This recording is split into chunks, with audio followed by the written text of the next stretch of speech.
So one of the best parts of this time of year is when you get a moment to sort of Google, what should I read over the summer? What should I read over the Christmas holidays? And Hylton Kallner is the CEO of Discovery Bank. He's been putting together a list of books he would like to read. He's giving them to his executives. Some of them, as if by magic, Hylton, have arrived in our studio. Good evening. Thanks so much for coming in. Thanks for having me, Stephen. I think appropriately, we should start. You put it at the top of your list because it's all about crisis.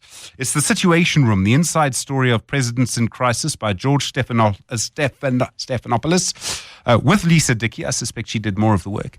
But it really is, if you consider where we are right now in the world, very appropriate choice. Yeah, so I'm fascinated, I think, like most of the world is at the moment, by US politics and geopolitics in general.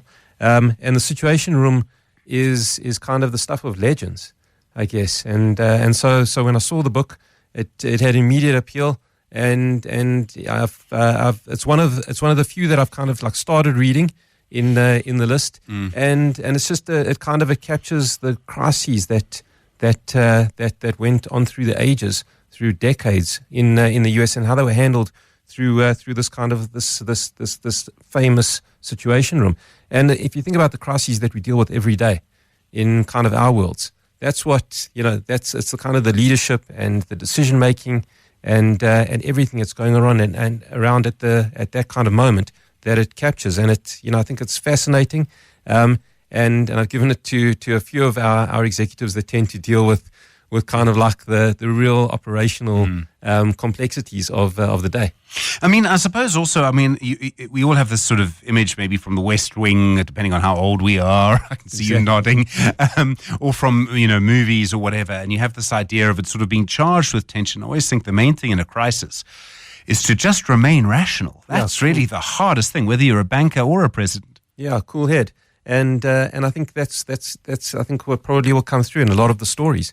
Is kind of the ability to be calm under pressure, and that's why I think it's just a fabulous book from somebody who was, I think, right at the coalface in I think in particular in Bill Clinton's executive. So I think it's going to be a great read. George Stephanopoulos, that's me. The book is The Situation Room, the inside story of presidents in crisis. Malcolm Gladwell. Very popular on the odd beach, I've noticed over the years. I've spent a few of my Christmases reading through Malcolm Gladwell. I have a relative, and when she came into the family, I sort of noticed on her bookcase that she had all of the Malcolm Gladwell books. And one by one, when I go down to Cape Town, they've made the trek back to Joburg, and about half of them have made the trek back. This is Revenge of the Tipping Point. It was the tipping point that really set him off, wasn't it? Yeah, it was. And, Malcolm Gladwell is probably one of my favorites. We had Malcolm Gladwell at our very first Discovery Leadership Summit. Oh, yes. And at the time he was, he just published Outliers. And so that was part of the kind of the presentation that he gave. And I think for anybody that was in the room, and there are about 2,000 people that attend that leadership summit. It's fantastic. But I think over all the years, for anybody that's been there, they'll remember Malcolm Gladwell's presentation. It was just captifying. So it was, I think he's a brilliant guy. Tells the stories so magnificently, and kind of has a way of taking something that is completely kind of intuitive and turns it into a story tracing back over decades often and explaining the kind of the genesis. And I think that's often what the tipping point really does reflect, is kind of small actions that almost appear disjointed and were completely independent, but leading to massive effects down the line. And his ability to tell that story is so entertaining and so brilliant. And I think for anybody that loves behavioral economics and the kind of the virality of the world in which we live, I think it's he is probably the leading storyteller. It's the stories that he tells that really make it for me. And you find yourself remembering the characters long after. There was a story he wrote ages ago about why they cancelled Coke and had new Coke, and it was because yes, Pepsi tasted better for the first sip, but Coke tasted better over the glass. And there he was talking to professional tasters. I had no idea such a job existed, but of course it must. Yeah, absolutely. And last year I actually gave one of his other books, Bomber Mafia, which I think is one of one of his World War II raids over Tokyo. Exactly. Yeah, and precision bombing. and how that kind of changed the way that wars were carried out. So that was one of my books last year. And this year, as Revenge of the Tipping Point was published, I thought, that's an obvious one. The Everything War, Amazon's ruthless quest to own the world and remake corporate power. It's by Dana Mattioli. And Amazon is, one of the stories of our time, really. I remember, old enough to remember when, Amazon was just something you bought books from, real books, proper books. Yeah, these books. So I think Amazon is kind of, as you say, as an organization, is absolutely dominant and legendary and absolutely remarkable. But for me, what really is fascinating is the use of data. And I think, part of this book is very much around how they've used data to really kind of dominate everything that they've entered. And from a discovery perspective, data is central to our business.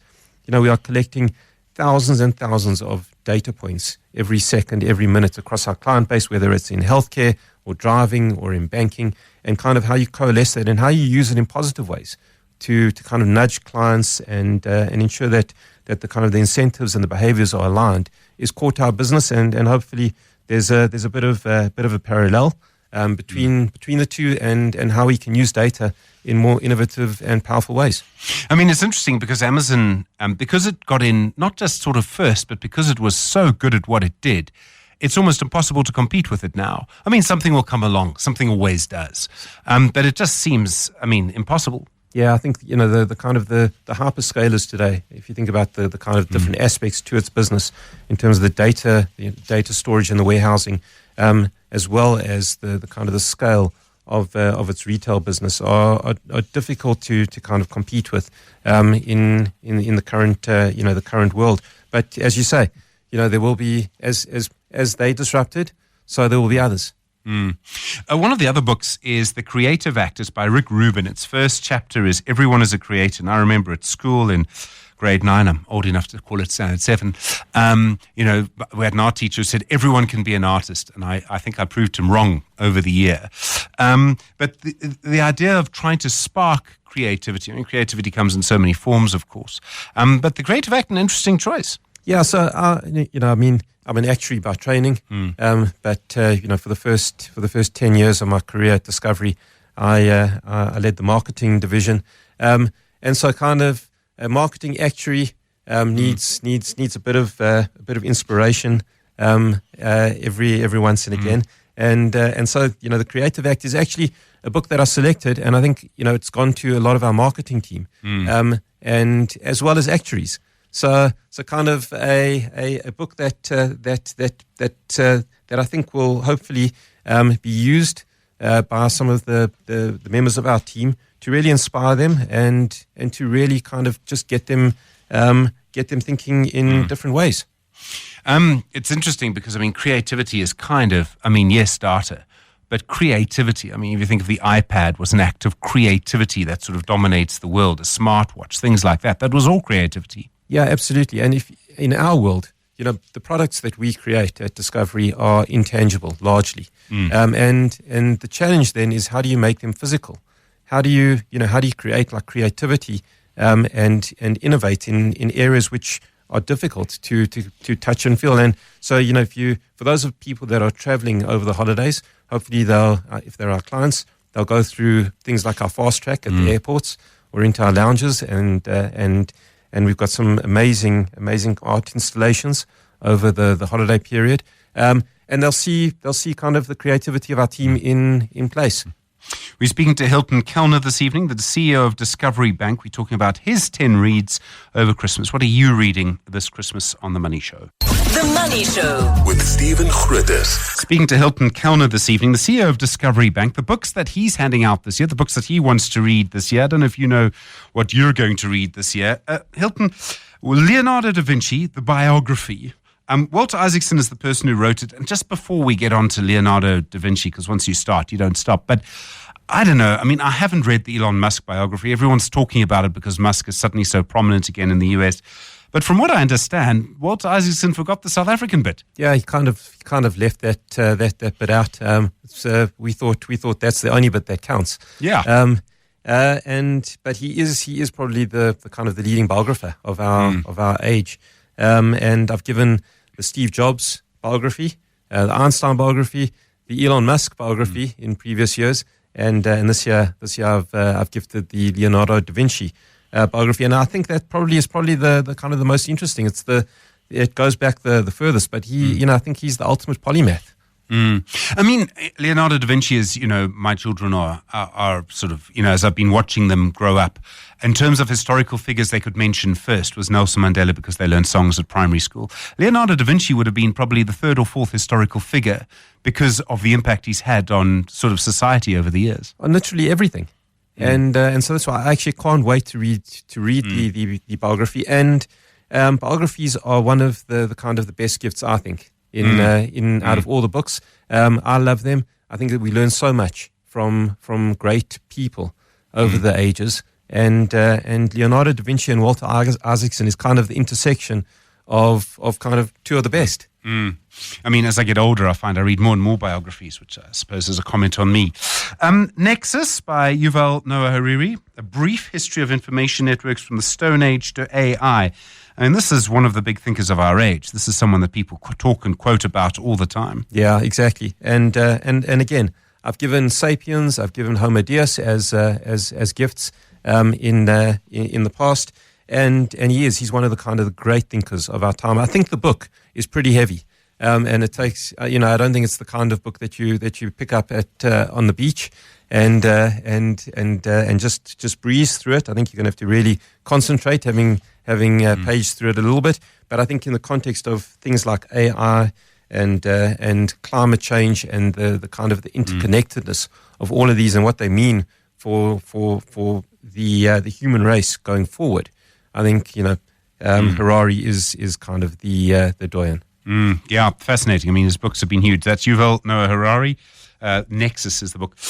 This is an interesting choice. So, I mean, some of the books, if someone says to me, the CEO of Discovery is going to come up with a list of books, they're one or two. I mean, I didn't really expect John Grisham. I'm a bit disappointed that he's not here, but I didn't really expect that. This would not have been something I picked. It's called Embracing Hope on Freedom, Responsibility, and the Meaning of Life by Viktor E. Frankl. Yeah. So I think so that you know and to manage expectations, there's no fiction in my gift list ever. And I suppose that is to be expected.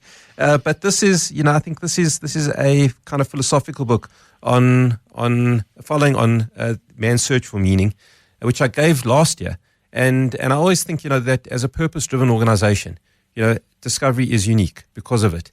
And once you've got purpose, once you've got meaning, everything starts to make sense.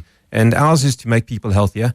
The book was so well received last year amongst all of my colleagues that when I saw Embracing Hope, which is the follow-up, and it's put together as a result of a number of different essays that Viktor Frankl wrote, I really thought that this is something that will be appreciated. And I mean, embracing hope, just trying to, I think a lot of people, just sometimes getting through the day can be hard. You've got to find a reason, you've got to find a way to actually do it. I think people, perhaps more than ever since the pandemic, are looking for things like that. Yeah, exactly. And I think that, they appreciate the kind of the thought that goes behind a book like that. That's Viktor E. Frankl, Embracing Hope on Freedom, Responsibility, and the Meaning of Life. Okay, this is very different. 4,000 Weeks, Time Management for Mortals. It's by Oliver Berkman. Yeah. What if you stop trying to do everything? Do you know how many meetings I've been to where people say we should stop trying to do so much, and all that you do is look at your diary and move on to the next meeting? So I think this is going to be an absolute favorite for anybody that appreciates behavioral economics. This, I think, is an amazing concept. 4,000 weeks is essentially your life expectancy. Yeah, 80 years, and for any actuary, that will have immediate appeal. A book about life expectancy, but it's actually not that it's not that mathematical. This is about focusing and prioritizing the right things, making the most of your time. And if you think about it, in my case, I've got probably, according to the book, 30 Christmases left to kind of enjoy. When you think about time in that way, you think about it differently. And that's what the book 4,000 Weeks is about. I've read it. I think it's a fantastic concept, and it teaches people about the need for urgency and to really prioritize the things that are most important. And I think that's a fantastic concept. It's interesting because there are lots of books about sort of minimization, remove the clutter, don't get involved in this. But prioritizing is something different, I think. Sometimes there are things you need to do, and sometimes working out what you need to do and what you don't is actually really tough. Yeah, that's often, half the battle, is kind of understanding what are the things that are important to you, what are the things that are going to make a difference. And that's what 4,000 Weeks is about. It's kind of about prioritizing what truly matters and how to do that, and the kind of techniques and the philosophies around it and the principles. And I think it's a fantastic concept. You have a cookbook in here, also unexpected. I mean, lots of cookbooks are fiction. It's by Otto Lengi. It's called Comfort. It's comfort food, 100 recipes, classic takes on pasta, potatoes, tray bakes, and soups. It's full of dishes that make you feel both nostalgic and novel, familiar, yet fresh. Sounds like a politician. Change and continuity. A cookbook? Yeah. Hylton, would you like to explain? Yeah, maybe kind of two explanations for it, maybe a bit more. I love Otto Lengi's restaurants. Anybody who's been to them in London will appreciate this. They are really, really fantastic. But we've got a healthy food benefit at Discovery, and it's a core part of our product. It's one of the products that I really am passionate about. I love it. It's kind of encouraging people to eat healthily. Otto Lengi's natural style of cooking is healthy, and in the kind of the rollout of our healthy food benefits, and we've completely re-energized them over the course of this year. People have really focused on eating healthily and the kind of the power of eating together, and South Africans love to do that. So there's a number of members of my team, not myself, who are brilliant cooks and love to cook, and hence the book by Hylton Kallner. And the spirit of leadership, did you have to include this because he's your chairman, Roel Khoza? Insights from Business and Faith? You know what? I think anybody who spent time with Roel would appreciate just the kind of the guttural wisdom and the experience and the brilliance that he brings. And so, yes, he is the chair of Discovery Bank, but that isn't the reason for the inclusion of the book. It's kind of because the people in our team know him. I think they appreciate it, and they appreciate the insights. And it's a kind of a book that I think will really teach them different aspects of leadership. And he's such an incredible person that I think what he's injected into the book is really, really amazing. So I've been looking at these books and I've been thinking, okay, two things. The book I'm most looking forward to reading and the book I should read first. You'll be disappointed and not at all surprised to find out that there are different books. Do you have a book that you are looking forward to reading more and a book that you think you should read more? And do you want to go first or shall I? You go first. No, okay. I'll do the book that I'm looking forward to reading first. And Okay. I think we might be agreed here. It's Revenge of the Tipping Point by Malcolm Gladwell. Yeah, I think that's definitely probably my first. That or The Situation Room. I think are going to be my kind of my first two. And I think they also look like they're probably two of the easiest reading books to kind of like ease our way into the holidays. I think they're going to be brilliant. Okay, you have to go first now for the book you should read. I know what mine is. So the book that I should read, and I think I actually want to read it, is Leonardo da Vinci. I really, and I think that it just looks phenomenal. Mine is actually 4,000 Weeks, Time Management for Mortals. For two reasons. One, I'm immortal. And two, I need help with time management. So that would be mine, but I've read it already. It's one of the books that I've actually read on the list, and I think that it should be compulsory reading in terms of just the kind of the concept of making the most of the time that we have.